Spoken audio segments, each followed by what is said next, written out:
Chapter 16. I found her down in the old neighborhood near the blueberry swamp, where my mother lived, and where Lop Ear and I had built our first tree shelter. It was unexpected. As I came under the tree, I heard the familiar soft sound and looked up. There she was, the swift one, sitting on a limb and swinging her legs back and forth as she looked at me. I stood still for some time. The sight of her had made me very happy. And then an unrest and a pain began to creep in on this happiness. I started to climb the tree after her, and she retreated slowly out the limb. Just as I reached for her, she sprang through the air and landed in the branches of the next tree. From amid the rustling leaves she peeped out at me and made soft sounds. I leaped straight for her, and after an exciting chase the situation was duplicated, for there she was making soft sounds and peeping out from the leaves of a third tree. It was borne in upon me that somehow it was different now from the old days before Lop Ear and I had gone on our adventure journey. I wanted her, and I knew that I wanted her, and she knew it too. That was why she would not let me come near her. I forgot that she was truly the swift one, and that in the art of climbing she had been my teacher. I pursued her from tree to tree, and ever she eluded me, peeping back at me with kindly eyes, making soft sounds, and dancing and leaping and teetering before me just out of reach. The more she eluded me, the more I wanted to catch her, and the lengthening shadows of the afternoon bore witness to the futility of my effort. As I pursued her, or sometimes rested in an adjoining tree and watched her, I noticed the change in her. She was larger, heavier, more grown up. Her lines were rounder, her muscles fuller, and there was about her that indefinite something of maturity that was new to her, and that incited me on. 3 years she had been gone, 3 years at the very least, and the change in her was marked. I say 3 years, it is as near as I can measure the time. A fourth year may have elapsed, which I have confused with the happenings of the other 3 years. The more I think of it, the more confident I am that it must be 4 years that she was away. Where she went, why she went, and what happened to her during that time I do not know. There was no way for her to tell me any more than there was a way for Lop Ear and me to tell the folk what we had seen when we were away. Like us, the chance is, she had gone off on an adventure journey, and by herself. On the other hand, it is possible that Red Eye may have been the cause of her going. It is quite certain that he must have come upon her from time to time wandering in the woods, and if he had pursued her, there is no question but that it would have been sufficient to drive her away. From subsequent events, I am led to believe that she must have traveled far to the south, across a range of mountains, and down to the banks of a strange river, away from any of her kind. Many tree people lived down there, and I think it must have been they who finally drove her back to the horde and to me. My reasons for this I shall explain later. The shadows grew longer, and I pursued more ardently than ever, and still I could not catch her. She made believe that she was trying desperately to escape me, and all the time she managed to keep just beyond reach. I forgot everything time, the oncoming of night, and my meat-eating enemies. I was insane with love of her, and with anger too, because she would not let me come up with her. It was strange how this anger against her seemed to be part of my desire for her.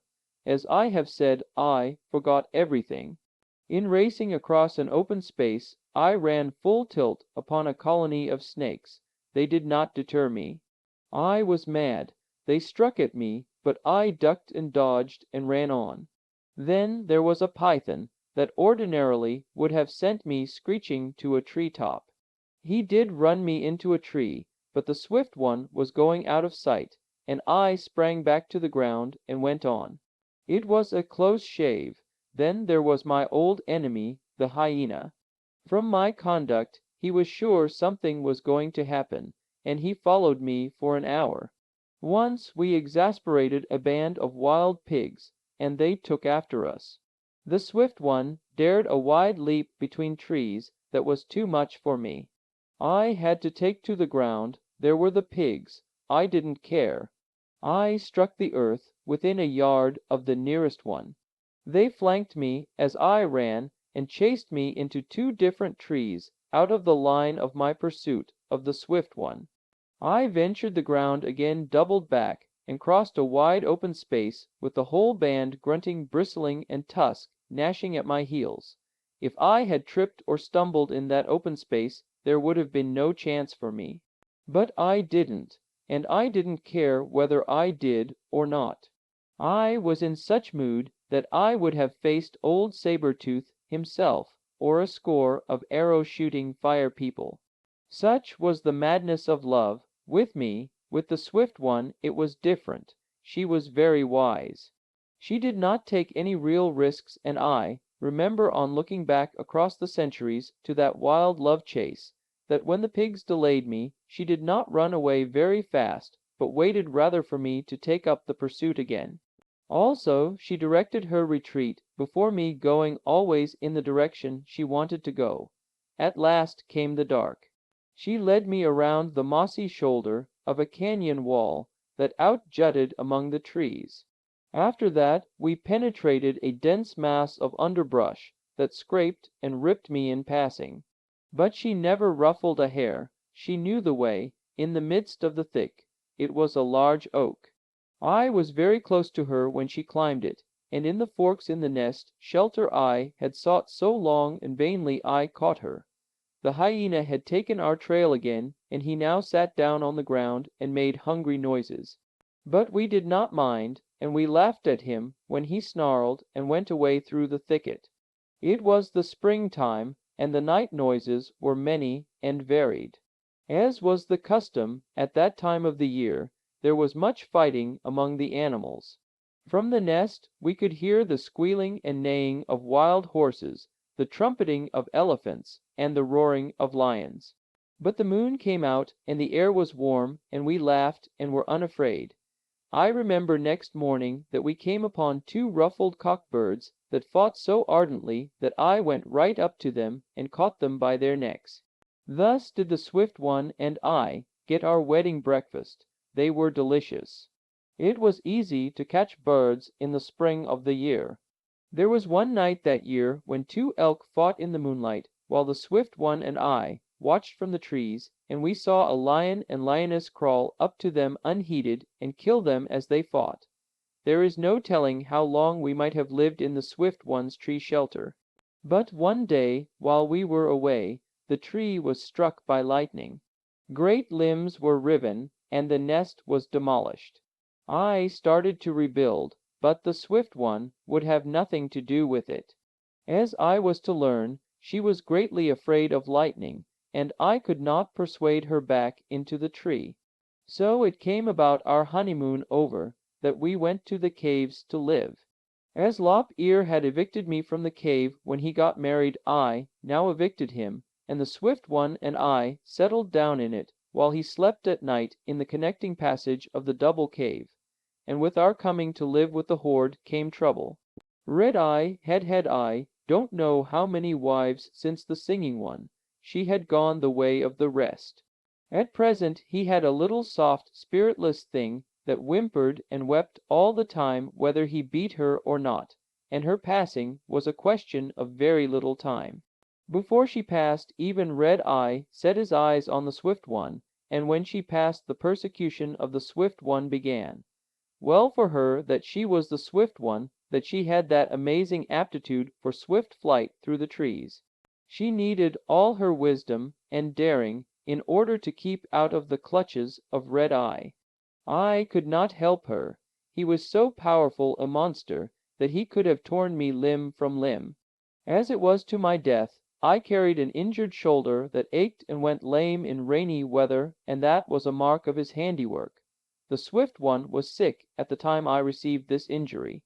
It must have been a touch of the malaria, from which we sometimes suffered, but whatever it was, it made her dull and heavy. She did not have the accustomed spring to her muscles, and was indeed in poor shape for flight, when Red-Eye cornered her near the lair of the wild dogs several miles south from the caves. Usually she would have circled around him, beaten him in the straight away, and gained the protection of our small-mouthed cave. But she could not circle him. She was too dull and slow. Each time he headed her off until she gave over the attempt, and devoted her energies wholly to keeping out of his clutches. Had she not been sick, it would have been child's play for her to elude him, but as it was, it required all her caution and cunning. It was to her advantage that she could travel on thinner branches than he, and make wider leaps. Also, she was an unerring judge of distance, and she had an instinct for knowing the strength of twigs, branches, and rotten limbs. It was an interminable chase. Round and back, and forth for long stretches through the forest they dashed. There was great excitement among the other folk. They set up a wild chattering that was loudest when Red-Eye was at a distance, and that hushed when the chase led him near. They were impotent onlookers.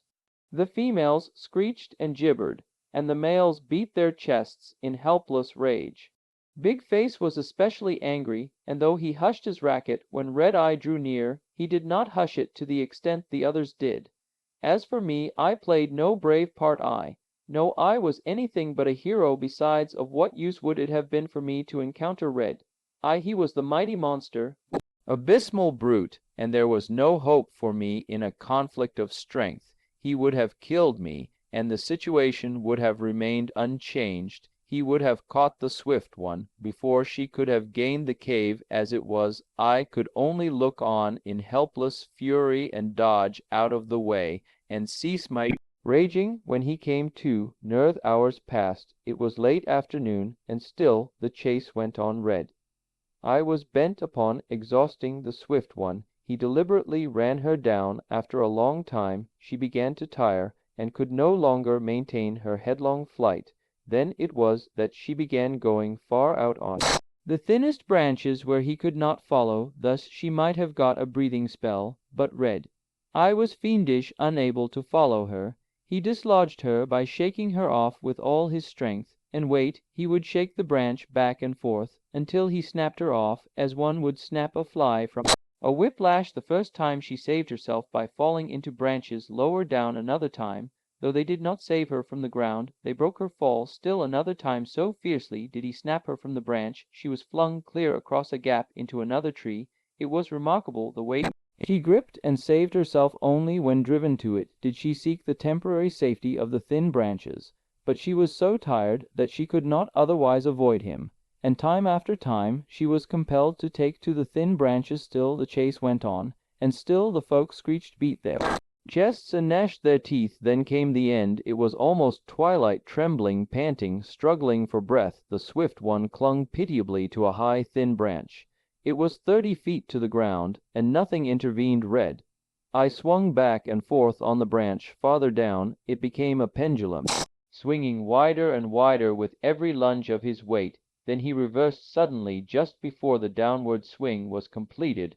Her grips were torn loose, and screaming, she was hurled toward the ground. But she righted herself in mid-air, and descended feet first. Ordinarily, from such a height, the spring in her legs would have eased the shock of impact with the ground, but she was exhausted. She could not exercise this spring. Her legs gave under her, having only partly met the shock, and she crashed on over on her side. This, as it turned out, did not injure her, but it did knock the breath from her lungs. She lay helpless and struggling for air. I rushed upon her and seized her with his gnarly fingers twisted into the hair of her head. He stood up and roared in triumph and defiance at the awed folk that watched from the trees. Then it was that I went mad. Caution was thrown to the winds. Forgotten was the will to live of my flesh, even as I roared from behind. I dashed upon him. So unexpected was my charge that I knocked him off his feet. I twined my arms and legs around him, and strove to hold him down. This would have been impossible to accomplish had he not held tightly with one hand. The Swift One's, encouraged by my conduct, Big Face became a sudden owl. He charged and sank his teeth in Red-Eye's arm, and ripped and tore at his face. This was the time for the rest of the folk to have joined in. It was the chance to do for Red Eye for all time, but they remained afraid in the trees. It was inevitable that Red Eye should win in the struggle against the two of us. The reason he did not finish us off immediately was that the swift one clogged his movements. She had regained her breath, and was beginning to resist. He would not release his clutch on her hair, and this handicapped him. He got a grip on my arm. It was the beginning of the end for me. He began to draw me toward him into a position where he could sink his teeth into my throat. His mouth was open, and he was grinning, and yet, though he had just begun to exert his strength in that moment, he wrenched my shoulder so that I suffered from it for the remainder of my life. And in that moment something happened. There was no warning. A great body smashed down upon the four of us, locked together. We were driven violently apart, and rolled over and over, and in the suddenness of surprise we released our holds on one another. At the moment of the shock, Big Face screamed terribly. I did not know what had happened, though I smelled tiger, and caught a glimpse of striped fur as I sprang for a tree. It was old Saber-Tooth, aroused in his lair by the noise we had made. He had crept upon us unnoticed. The swift one gained the next tree. Mine and I immediately joined her. I put my arms around her and held her close to me, while she whimpered and cried softly. From the ground came a snarling and crunching of bones. It was Saber-Tooth making his supper off of what had been Big Face from beyond, with inflamed rims and eyes red. I peered. Down here was a monster mightier than he. The swift one and I turned and went away quietly through the trees toward the cave, while the folk gathered overhead and showered down abuse and twigs and branches upon their ancient enemy.